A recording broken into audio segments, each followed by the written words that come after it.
What is up, everyone? Welcome back to another video today, and in this video we are doing the 41st installment of Retro Reviews. Today we're going to be reviewing my Gemini Jets 1 to 400 scale United Airlines Boeing 737-300 in the Saul livery. As you can tell by the pin, we have another Airliners International snag, but this one is not from the Kansas City convention this year. This was from the Chicago show more than 2 years ago. Crazy to think about that my first Airliners show was now more than 2 years ago.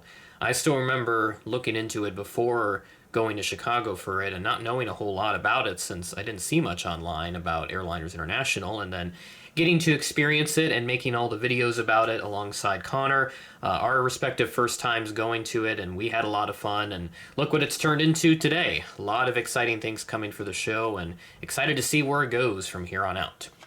But of course, we're not here to talk about Airliners International. There are plenty of other videos on my channel that do exactly that, so go check those out.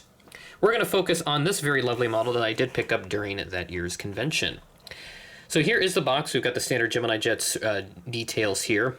This is an older release from November of 2019, so this does have the current box art that they implemented that year. I don't know which release set it was that they implemented it in. I'll have to do some digging. We've got the Made for Collectors by Collectors in the new font, image of the plane, Boeing 737-300, and the current United logo. There is the plastic cradle, which would contain the model, and the pamphlet, so you can pause to read. And the bottom of the box. Right side has a logo, 1 to 400 scale die-cast model. Item number on this is GJUAL 1203. Image of the plane and the aircraft type.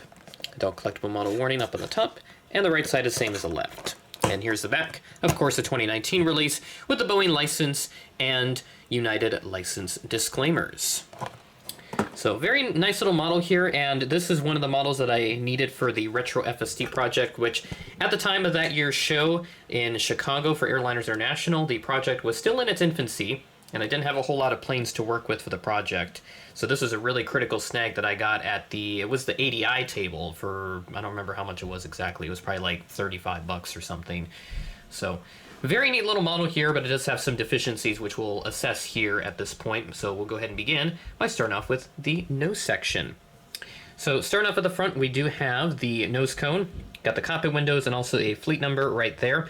Now, an issue with this 737-300 is that, if you may have noticed already, it points upwards at the nose because the nose landing gear is quite tall, and yeah, there's quite a few issues. We'll go through them here, but that's one of the first ones that you'll see. We've got the L1 door, and then the very lovely cheat line for the United Saul livery at the time, the very big Tulip and big United titles, 2 antennas, one on the top and one at the bottom. Should be the other way around, so one at the bottom, one at the top. The very lovely CFM56 engines on there. We do have the overwing exit and the registration, November 327 Uniform Alpha, rear boarding door, and the very lovely United Saul tail.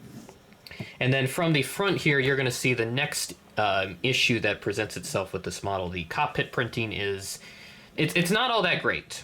Now, you do have to keep in mind this was made back in 2019, and sort of that era between 2019 and like early 2021, that was kind of the low point for Gemini Jets in terms of like the quality of their models and all that, and the release choices especially kind of dipped right at the tail end of 2020 to 2021, at least in my eyes. There wasn't a whole lot of talk about from those releases, and there were multiple months in between where nothing interested me, and I just kind of wanted to get to the next month and focus on that instead. But thankfully, Gemini has turned things around, and they are on an upward trend. Still have a couple issues here and there, but that's to be expected of a company. Nobody's perfect, so I would expect a couple issues to pop up here and there, but obviously not on a frequent basis like it used to be with Gemini. So really glad that they turned the corner after all the feedback and criticism they got from the community in the past.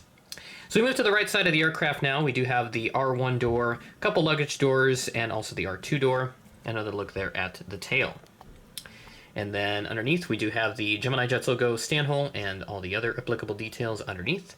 Top of the aircraft has just one beacon, one antenna, and also the overwing exit markings. But despite the discrepancies that present itself on this model, it's a very nice one and would recommend. Occasionally, I used to see these float around on some stores, but now they're gone and they're very hard to find. And also the Western 737 that they did that same year, I think it was in October or something.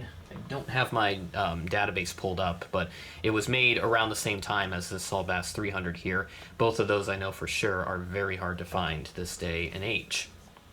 So now let's take a look at the real-life aircraft's history, which is quite brief.